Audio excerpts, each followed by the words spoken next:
하나님이시다. 진정한 왕은 하나님이시다. 이 말씀을 가지고 우리가 말씀을 나누려고 합니다.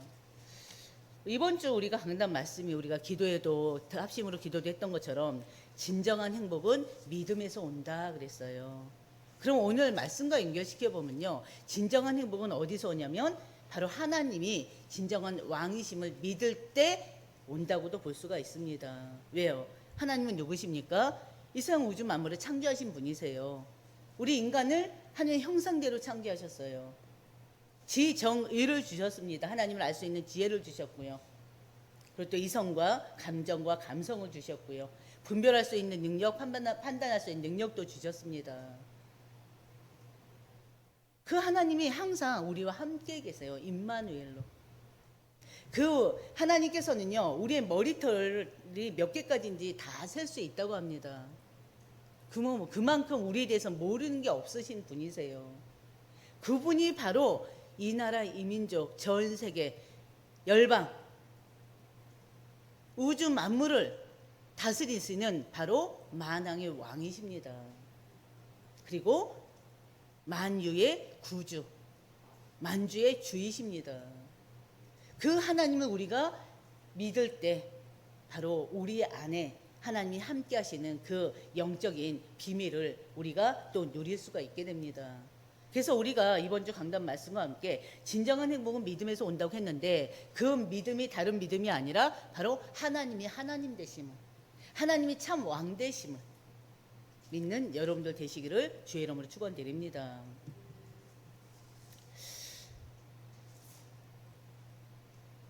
우리는 지금 창세기부터 지금 지난주까지요, 사무엘 상 말씀을 우리가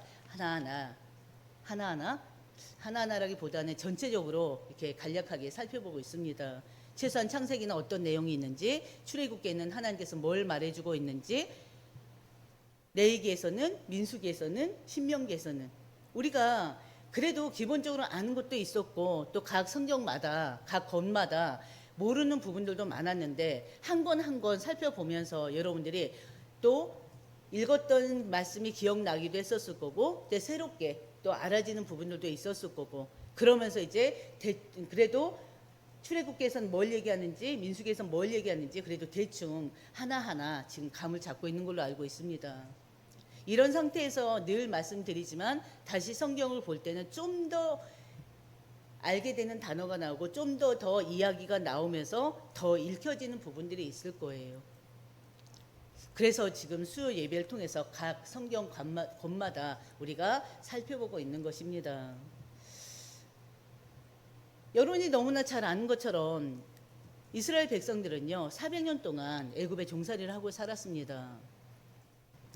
그리고 일평생 400년 동안 애굽의 노예로 살다가 바로 하나님의 은혜 가운데 모세를 통해서 애굽에서 해방됐습니다. 그렇죠? 그리고 광야를 지나서 가나안 땅에 들어가기까지 하나님께서 직접 다스리는 신정 국가로 출발했어요. 그게 바로 이스라엘이에요. 그러면은 신정 국가가 뭐냐? 신정 국가란요, 국가처럼 왕이나 대통령이 다스리는 것이 아니라 하나님이 다스리는 나라예요. 뭘로요? 하나님의 율법과 계명을 통해서 다스려지는 국가를 신정 국가라고 합니다. 한마디로 하나님이 직접 왕이 되셔서, 스스로 왕이 되셔서 다스리는 나라가 바로 신정 국가예요. 바로 이스라엘이 바로 그런 국가였습니다. 하나님이 직접 왕이 되셔서 다스리던 국가였어요. 애굽에서 해방된 이스라엘은요, 여러분이 너무나 잘 아는 것처럼 바로 시내산에서 하나님의 율법을 받았습니다. 그렇죠? 그리고 하나님을 왕으로 모시는 언약 공동체가 형성되었어요. 이스라엘은 인간의 왕이 없었어요. 인간의 왕이 없었습니다. 하나님이 사사를 세워서 위기 때마다 바로 이스라엘 백성들을 돌보시고 또 그들을 구원하셨습니다. 기억나시죠? 우리가 다 나눴던 말씀들이에요. 성경은요, 이를 가리켜서 여호와께서 왕 되셨다, 사사기 8장 23절에 말씀하셨습니다. 하나님이 그들이 나를 버려 자기들의 왕이 되지 못하게 함이라 말씀하셨는데요, 바로 신정 국가에서 인간 왕정으로 바로 넘어가는 전환점이 언제였냐? 사사시대를 지나면서였어요.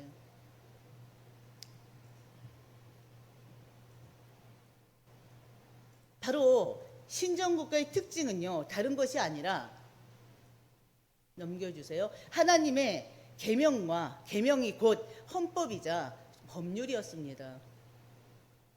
그리고 하나님의 백성들은요, 하나님의 백성으로서 그 언약에 순종해야 됐어요. 신정국가는 세상에 하나님을 드러내는 거룩한 공동체입니다. 하나님을 드러내는 거룩한 공동체로서 인간 왕이 필요가 없었어요. 왜? 하나님이 직접 다스리기 때문에. 하나님이 직접 왕으로서 하나님 직접 다스렸기 때문에 인간의 왕이 필요하지 않았습니다. 그래서 구약의 신정국가는 하나님 나라의 모형이에요. 하나님 나라의 모형이 바로 구약의 신정국가였습니다. 신약에서는 바로 신약이 와서는요, 예수 그리스도를 통해서 하나님의 나라가 임했잖아요. 예수 그리스도를 통해서 하나님 나라가 있고요. 지금 이 땅에 세워진 이 교회들은 바로 하나님의 통치의 공동체로 부름을 받은 것입니다. 그래서 각 교회들은 누가 통치해요? 목사가 통치하나요? 장로교회는 장로가 또 목회자로서의 또 평신도 목회자로서의 역할도 하는데 바로 장로 중심이기도 하지만 장로가 통치하나요?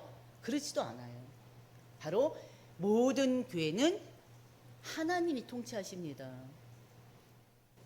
교회의 머리는 누구예요? 예수 그리스도세요. 우리는 그 예수 그리스도의 바로 지체들입니다. 머리 지체들입니다.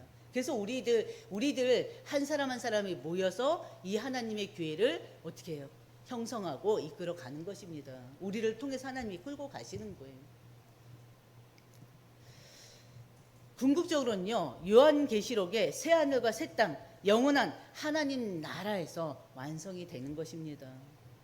그래서 우린 더 이상 정치적인 신정국가를 어떻게 보면 세우지 않아도 돼요.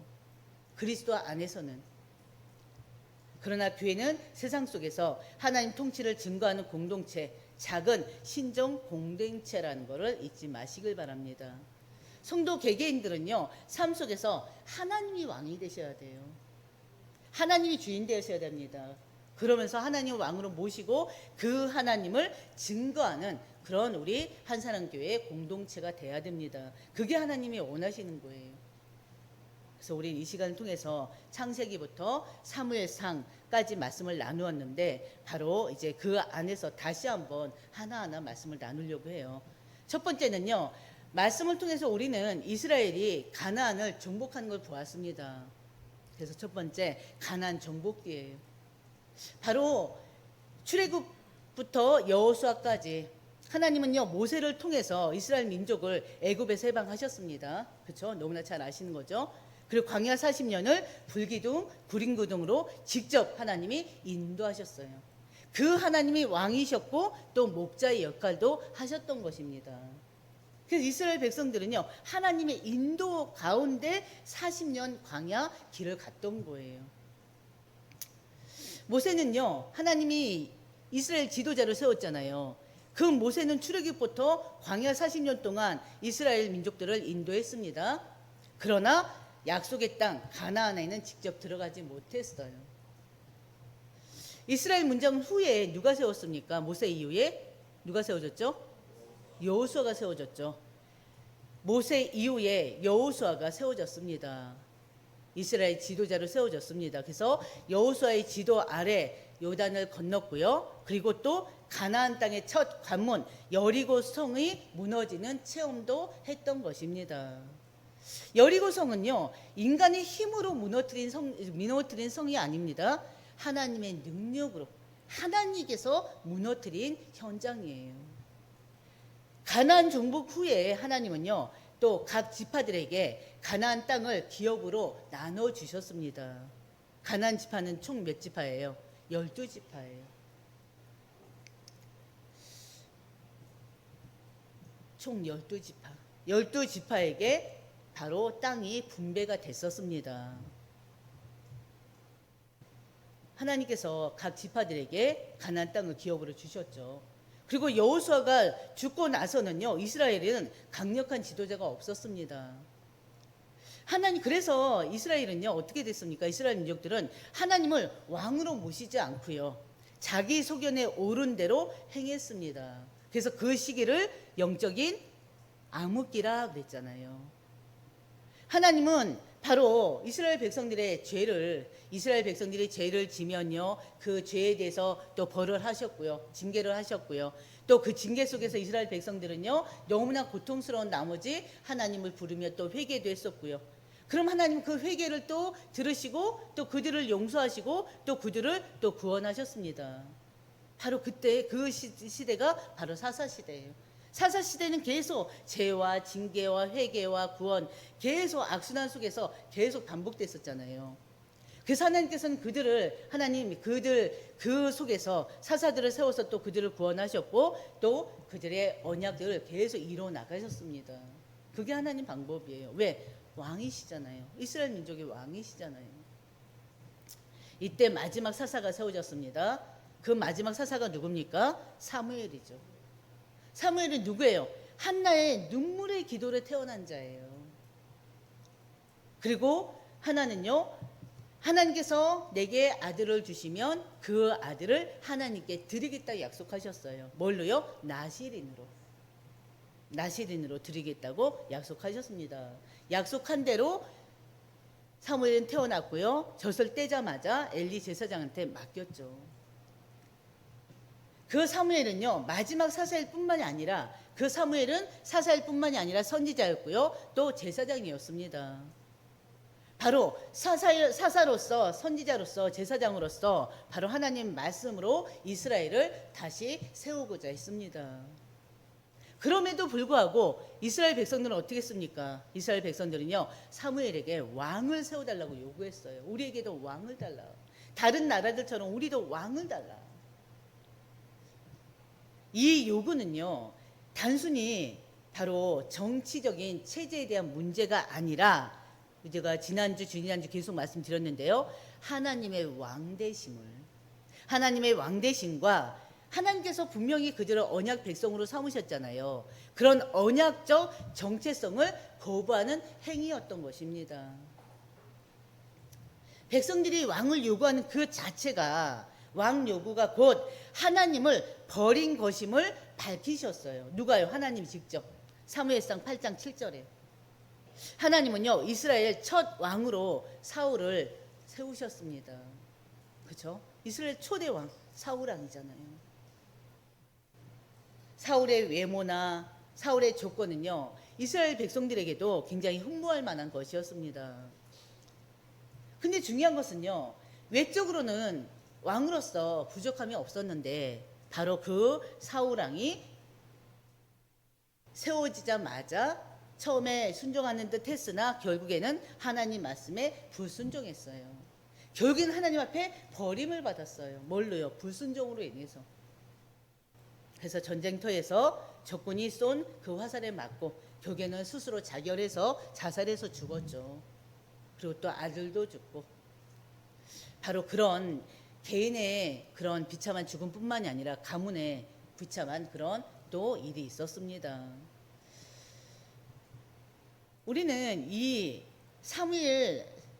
사울 왕까지의 그 죽음을 보면서 여러분들이 개인적으로 느끼는 바가 많았을 것입니다. 죄 가운데 살 수밖에 없는 우리, 본성적으로 죄를 지을 수밖에 없는 우리, 그러나 그 죄에는 반드시 공의의 하나님의 징벌이 있으시다는 거, 징계가 있으시다는 거. 그러나 하나님께서는 우리가 죄를 지을 때 회개함으로 그 회개를 또 들으시고 우리를 또 용서하시는 하나님. 그래서 우리가 죄인으로 남아있는 것이 아니라 하나님 우리 죄를 용서하셨기 때문에 우리는 강단 말씀에서 말씀을 나눴던 것처럼 의롭다 칭함을 얻고 의인이라 여김을 받을 수 있게 된 것입니다. 바로 사무엘상 15장 22절 너무나 유명한 말씀이죠. 순종이 제사보다 낫고 듣는 것이 수양의 기름보다 낫다 그랬잖아요. 하나님 우리에게 요구하는 건 다른 거 없습니다. 오로지 하나님 말씀에 대한 순종이에요. 사울은요, 세상 왕의 한계를 드러냈습니다. 결국 하나님이 이 사울 왕을 통해서 보여주신 게 하나님만이 참된 왕이심을 깨닫게 하신 것입니다. 하나님은 다윗을 택하여 또 기름을 부으십니다. 사무엘 16장. 하나님은요, 다윗을 준비함으로써 장차 오실 메시아 왕 대신 예수 그리스도를 또 그림자로 예표로 보여주신 것입니다. 예수 그리스도께서 십자가와 부활로 참된 왕권을 세우셨어요. 참된 왕은요, 다윗이 아닙니다. 또 사울도 아닙니다. 참된 왕은 누구십니까? 바로 하나님이 직접 성육신 인간의 몸을 입고 오신 바로 예수 그리스도이십니다. 예수 그리스도가 참 왕이세요. 그렇기 때문에 우리 모든 성도들은요, 세상 제도나 세상 사람들을 의지하기보다는요, 의지하지 말고요, 바로 유일하신 하나님,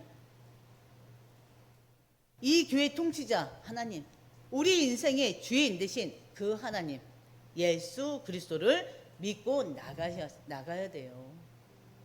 우리의 삶에서 진정한 왕은요, 하나님 뿐이심을 인정하고 그 하나님이 우리에게 주신 이 성경 66권의 말씀, 그 말씀을 우리는 항상 읽고 듣고 묵상하면서 하나님 앞에 나아가야 됩니다. 믿는 믿음, 어떤 믿음? 말씀을 읽고 듣고 그 말씀을 믿는 그 믿음, 그 말씀을 최우선으로 삼는 여러분들이 되시기를 주의 이름으로 축원드립니다. 그게 하나님 우리에게 원하는 거예요. 다른 게 없습니다. 그래서 우리는 예수 그리스도 안에서 하나님의 통치를 받아야 돼요. 예수 그리스도 안에서 평강을 누리시길 바랍니다. 바로 그것이 바로 우리 몸된 교회의 바로 사명이고요. 이 교회들이 모여서 세워진 이 건물의 교회, 이 건물의 교회에서 해야 될 일이 바로 그 일입니다. 누리고 전하고, 그렇죠? 말씀을 읽고 듣고 묵상하고 그 말씀을 믿고 누리고 누려짐 속에서 이제는 우리 누림이 다른 사람들에게 전달되도록 내가 알고 있는, 내가 읽고 묵상한 그 말씀을 다시 전하는 거예요. 그럼 전함으로 인해서 그들이 또 말씀을 듣고 예수를 그리스도를 영접하고 하나님 말씀 안에서 또 우리가 받았던 그 응답을, 그 은혜를 그들이 또 누리게 되는 것입니다. 그게 바로 교회의 역할이에요. 우리 몸된 교회의 역할이에요. 이 교회의 역할입니다. 그래서 교회의 사명을 절대 놓치지 마시길 바랍니다. 특히나 오늘 우리의 가정, 직장, 교회도 하나님이 주신 바로 곳이잖아요. 현장이잖아요. 그곳이 바로 어디냐? 그곳이 바로 가나안이에요. 그래서 여러분들이 세상 속에서 어떻게 살 것인가? 바로 하나님 백성답게 사는 거. 그게 가장 우선이 돼야 됩니다. 가장 우선 돼야 돼요. 또 이제 며칠 전에 이제 세상의 어울림이요 단 하나, 수영장밖에 없어요. 다른 데서는 이제 목회자들과의 어울림이고 이제 성도들과 이제 대화하는 것이고요. 근데 며칠 전에 또 이제 우리가 이제 몇 번 이제 4사람이 모였는데요. 거기서 이제 또 그 얘기가 나왔어요. 엄마가 독실한 기독교인이에요. 근데 이 친구는 교회를 안 다녀요. 근데 제가 항상 기도하는 친구거든요. 참 외적으로는 참 흠모할 만한 게 또 많아요. 근데 믿질 않아요. 근데 그거 속에서 보는 불안함과 두려움이 있습니다. 그래서 늘 이게 기도가 되어지는 친구거든요. 근데 알고 보니까 어머니가 독실한 기독교인이더라고요. 집만 가면은 엄마가 붙잡고 기도한대요. 근데 그 친구가 하는 소리가 언젠간 돌아오겠죠. 엄마가 그렇게 기도하는데 항상 이해가 안 된 게 그렇게 열심히 교회를 다니고 자기가 집에 갈 때마다 붙잡고 교회를 왜 가야 되는지, 왜 말씀을 읽어야 되고 믿어야 되는지 붙잡고 막 계속 얘기하고 막 교회 가야 된다고 막 기도하고 막 그런단 말이에요. 근데 때로는 엄마 모습을 보면 아, 이분이 진짜 교회 권사님 맞으신가? 거기에 이렇게 딱 그럴 때가 좀 많대요. 그러면서도 또 아니지. 그러니까는 시부모님한테 하는 행동, 자녀들한테 하는 행동, 남편한테 하는 행동을 보고 간혹 가다는 진짜 교회 다니는데, 교회 된 권사님이신데 이럴 때가 있는데, 그러면서도 또 한편으로는 그래, 그래도 믿음이 있으니까 그래도 시부모의 아니면 시어머니의 이런 것도 다 이기고 이겨내고 있는 거지. 그러면서도 자기 스스로가 이렇게 교회를 선뜻 가지지 않는 것이 왜 기독교인들은 삶과 이게 틀리냐 이거예요. 열심히 믿고 열심히 기도하고 늘 복음, 그러니까 우리식으로 따지면 복음을 말하는데 왜 삶은 그게 안 되냐 이거예요. 자기 친구들도 목회자 자녀들이 많대요.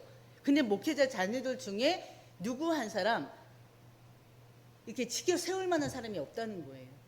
누구보다도 더 타락돼 있고 누구보다도 더 이렇게 돼 있다는 그런 얘기를 하더라고요. 그게 또 한편으로는 또 이제 또 하나의 핑계가 될 수도 있고 합리화가 될 수도 있고, 근데도 불구하고 목회자라고 또 결국에는 대화를 갖다 그쪽으로 돌리면서 그런 얘기를 하는 자체가 또 한편으로는 감사하더라고요. 그래서 계속 기도하는 친구인데 그 가정의 배경을 알게 되고, 그러면서 그 친구의 말을 통해서 또 듣는 거예요. 왜 기독교인들은 삶과 믿음과 이렇게 너무 판이하다, 완전 이렇게 극과 극이냐 이거죠.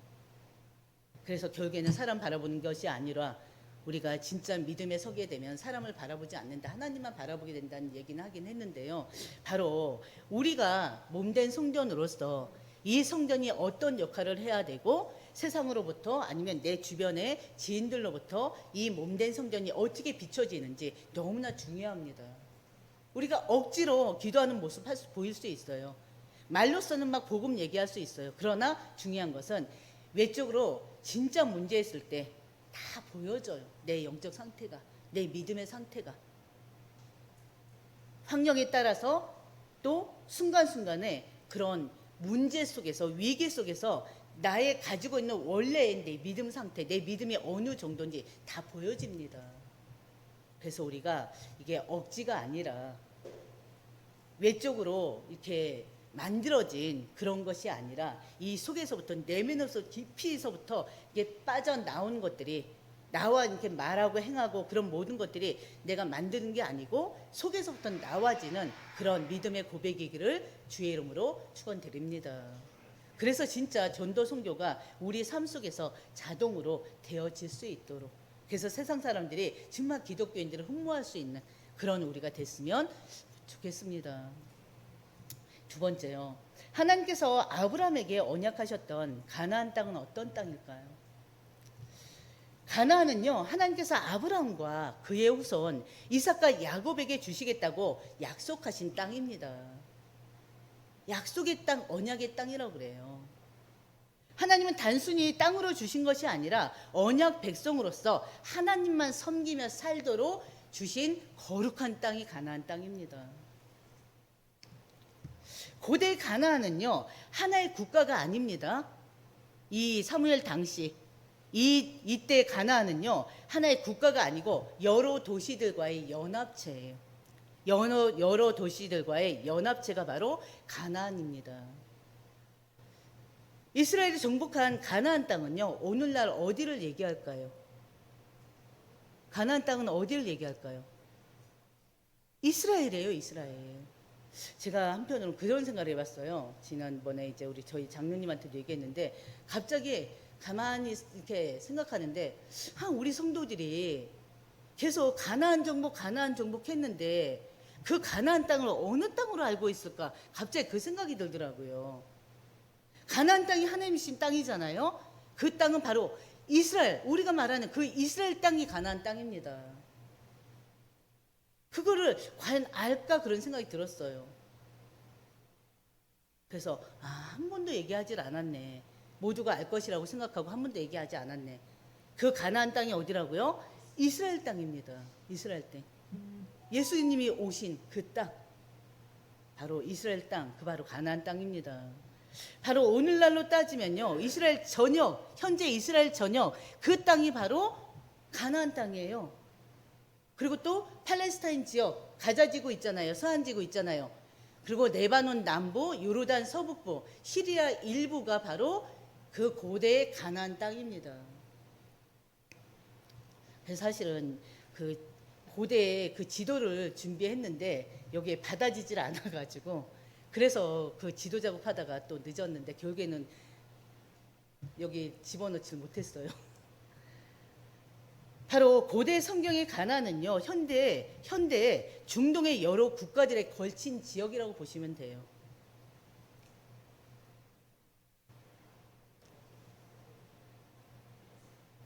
저긴 바로 이스라엘이에요. 이스라엘 지도인데요. 바로 이스라엘 안에 저기 가자 지구가 있고요. 저 서한 지구가 있습니다. 저 양쪽 끝에 이스라엘 안에 바로 팔레스타인이 있는 거예요. 거기하고 지금 서로 싸우고 있는 거예요. 여러분들이 한번, 지금 제 눈으로 잘 안 보이는데요, 여러분들이 지도를 한번 찾아보시면 돼요. 그러면 이스라엘 주변 지역이 바로 지징어를 중심으로 해가지고 바로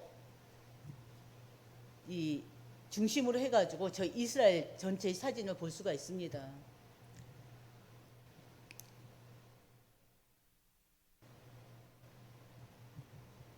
지금 현대에 따지면 중동의 여러 국가에 걸친 지역이 바로 그 당시 가나안 땅이에요. 가나안 땅. 다음에 다시 한번 또 지도를 제가 더 확대해가지고 지금 현대와 그때 당시에 그 지도를 한번 보여주려고 계획했던 건데 그게 안 됐던 건데 한번 보여드리겠습니다. 그래서 성경에서 가나안 땅은 어떤 땅으로 합니까? 젖과 꿀이 흐르는 땅이라 그랬잖아요. 고대 근동 문헌에도요, 이 가나안 땅을 가나나라는 이름으로 가나나라는 이름으로 등장하고 있습니다. 가나안은요, 단순한 땅이 아닙니다. 하나님이 언약하신 땅이었고 그 언약이 성취된 땅이 바로 가나안 땅이에요. 고대에는요, 애굽, 바로 이집트죠. 이집트와 그 다음에 메소포타미아, 바로 바벨론, 그 다음에 아시리아, 아수르죠. 아수르. 성경 고대에 따지면 아시리아를 아수르라고 그러죠.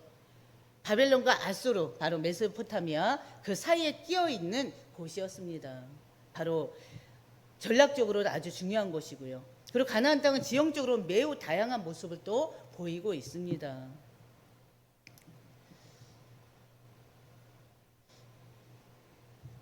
특히나 지금 이스라엘 백성들이 가나안을 정복했단 말이에요. 근데 중요한 것은 하나님께서 12지파에게 땅을 다 분배하시면서 바로 그 가나안의 그 모든 땅을 다 정복하라고 했어요. 정복 전쟁이 되어져야 돼요. 그러나 사무엘상 당시에 정복한 땅과 정복한 땅도 있지만 정복하지 못한 땅들이 있습니다. 정복한 땅은요, 바로 중앙산지, 바로 유다, 베냐민, 에브라임 지역이 바로 에브라임 지파가 정복한 땅입니다. 그리고 예루살렘 주변 산지, 그리고 세겜, 실로 어디서 많이 들어봤어요? 사무엘이 어렸을 때 그 아버지와 함께 제사 드리러 갔다 했던 것이 바로 실로 아닙니까? 하나님 앞에 제사 드리던 곳. 그리고 또 길갈, 그런 세겜이나 실로, 길갈 등 이스라엘 신앙의 중심지는 다 확보했습니다. 그리고 법궤가 처음에 갔던 곳이 바로 또 실로잖아요. 실로에 있다가 후에 바로 기란 여아림에 머물기도 했었습니다. 이 지역은요, 바로 비교적 이스라엘의 영향권에 있게 된 지역이에요. 중앙산지는요. 그리고 북쪽 일부 지역, 갈릴리나 이스라엘 평화, 그런 일부 지역을 또 정복했습니다. 그래서 여호수아 때 기본적인 점령이 있었고요. 지파별로 분배되기도 했습니다. 그러나 블레셋, 아람, 가나안 족속의 잔재가 여전히 존재하고 있습니다. 그러면은 이스라엘이 정복하지 못한 땅은 어떤 땅일까요? 바로 여부수 족속입니다. 여부수 족속 바로 예루살렘이기도 하고요. 현재 예루살렘입니다. 사무엘하 5장 다윗 때까지 정복하지 못했어요. 이 여부수 족속은요. 사무엘상 당시에 예루살렘은요, 여부수 족속의 도시였고요. 이스라엘이 완전히 차지하지 못했습니다. 언제 차지했냐? 다윗이 왕이 된 후에, 바로 우리가 사무엘하에서 볼 건데요. 사무엘하 5장에서 여부수민들을 쫓아내고 다윗 성으로 삼았습니다. 그것이 바로 예루살렘이에요. 그리고 또 정복하지 못한 땅은요, 북쪽의 가나안 족속의 일부 땅입니다. 게설, 기드론, 베세메스 주변에 남아 있고요. 페니키아, 우리가 또 두로와 시돈 들어봤잖아요. 두로와 시돈 지역이 또 독립적으로 남아 있는 곳이었습니다. 그리고 아람 지역이요. 아람은 바로 다메섹 지역이기도 하는데요. 바로 후일에 다윗과 여러 차례 전쟁을 또 했던 지역이기도 합니다. 그리고 정복하지 못한 지역은 바로 블레셋. 블레셋 아주 강한 나라잖아요. 블레셋 하면 누가 생각나요? 누가 생각나죠? 블레셋. 생각나는 사람 없어요? 다윗. 그럼 뭐가 나오죠? 다윗이 딱 거인 골리앗. 블레셋 장군이었잖아요. 블레셋 성읍들이 정복이 하나도 안 됐었습니다. 가사, 아수글론, 아수돗, 가드, 에그론 등 5대 도시를 중심으로 강력한 세력을 형성하고 있는 곳이고요. 끝내는 이스라엘을 끊임없이 괴롭힌 민족이기도 합니다. 사무엘상 4장에서요. 블레셋이 바로 이스라엘을 크게 무찌르고 벗겟을 뺏어 갔었잖아요. 그 벗겟을 또 다곤 신상에다가 다곤 신을 모셔놓은 거기다가 놔뒀었잖아요. 그래서 어떻게 됐습니까? 벗개가 있는 동안에 다곤신이 넘어졌고요. 그 다음날 또 세워놨는데 그 다음에 또 다곤신이 넘어졌는데 이번에는 팔다리가 다 쪼개진 상태로. 그리고 또 이 벗개가 있는 지역에는 또 어떻게 해요? 거기에 전염병이 돌아서 사람들이 죽는 일도 있었고요. 그래서 결국에는 그들이 블레셋이 그 벗개를 보냈잖아요. 이스라엘로 보냈잖아요. 그것이 바로 블레셋이에요. 그래서 블레셋은 아주 이스라엘에게 가장 큰 위협이 됐던 곳이기도 합니다. 워낙 강한 민족이었고요. 그러나 이제 다윗 시대 때 정복은 못했고요. 약화됐던 곳이기도 합니다. 그리고 또 요단 동편 주변 일부 지역이 또 결국에는 정복하지 못한 지역이기도 합니다. 그리고 루벤, 갓, 므낫세 반지파에게 분배되었는데 바로 모압, 암몬, 아람 끊임없이 공격을 당했음에도 불구하고 정복하지 못했었어요. 그래서 이스라엘이 남겨진 족속들은요, 훗날 우상 숭배와 혼합 신앙의 올무가 되기도 했었습니다. 그래서 하나님께서 어떻게 해요? 모든 족속을 정복하라고 했던 거잖아요. 그리고 또 그 정복하면서 그 민족을 어떻게 하라고 했어요? 완전히 다 죽이라 했잖아요. 근데 남겨둠으로 인해서 그들이 가지고 있는 잘못된 그런 타락 문화를 그대로 받았고요. 그러면서 또 우상 숭배하기도 했었고요. 그리고 혼합 신앙으로 완전히 다 종교, 그러니까 여러 가지 종교들이 또 거기서 또 나오기도 했었습니다. 바로 우리 신앙도 마찬가지죠. 하나님 말씀에 100% 순종해야 되는데 부분적으로 순종하게 되면 결국에는 그 부분 속에 사단이 역사하게 돼 있어요. 완전히 아니라 내가 덜 순종하는, 불순종하는 부분에 대해서 사단이 역사하고 죄가 역사하게 돼 있습니다. 그래서 죄의 잔재가 결국에는 우리를 계속적으로 괴롭힐 것입니다. 그래서 우리도 하나님 앞에 진짜 말씀에 순종하는 그런 자들이 되셔야 됩니다. 성경에서 가나안 땅은 아까도 말씀드렸던 것처럼 젖과 꿀이 흐르는 땅이라고 했잖아요. 근데 젖과 꿀이 흐르는 그 땅에, 그 가나안 땅에 전쟁이 지금도 계속 되고 있습니다. 예루살렘을요, 영어로 뭐라고 하냐면요, 평화의 도시라고 그래요.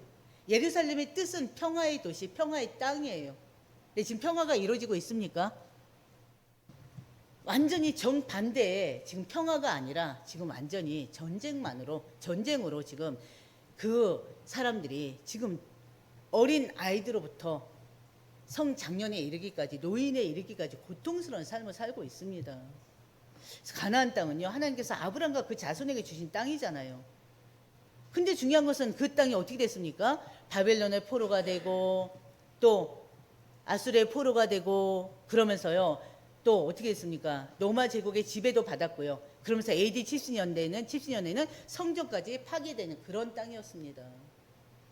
그 이후에 유대인은 세계적으로 흩어졌고요. 그 사이 이 땅에는 누가 살고 있어요? 이스라엘이 다 어떻게 해요? 포로되고 각 나라로 다 흩어지면서 그 땅에는 아랍계 민족, 바로 후일 팔레스타인들이 정착하게 됐습니다.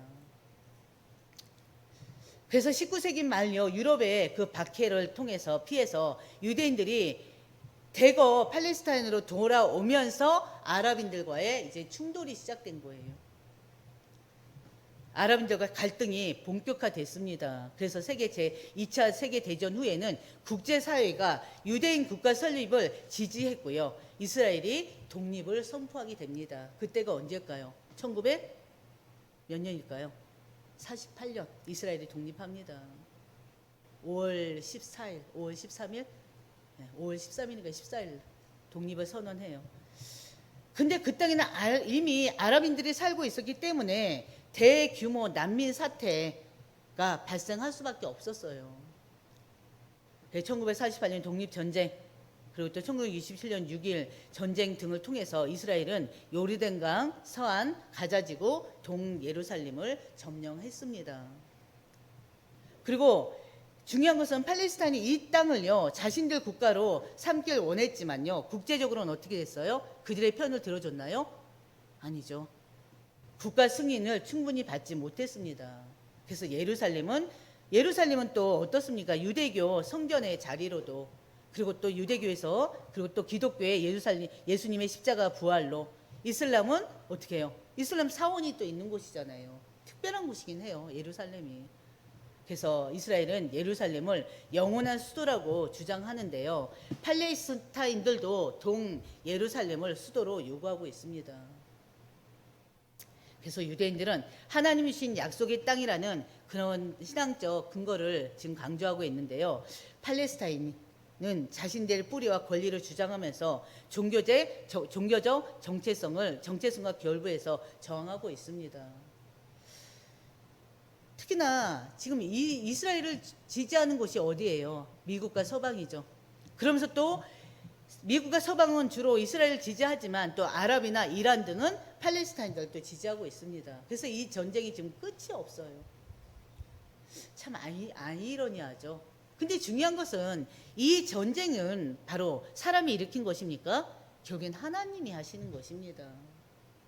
그래서 실제적으로는 거기에 이제 하나님께서 이스라엘 백성들에게 줬지만 참 유대인이 과연 몇 프로가 됩니까? 이스라엘의 기독교인이 몇 프로 안 돼요.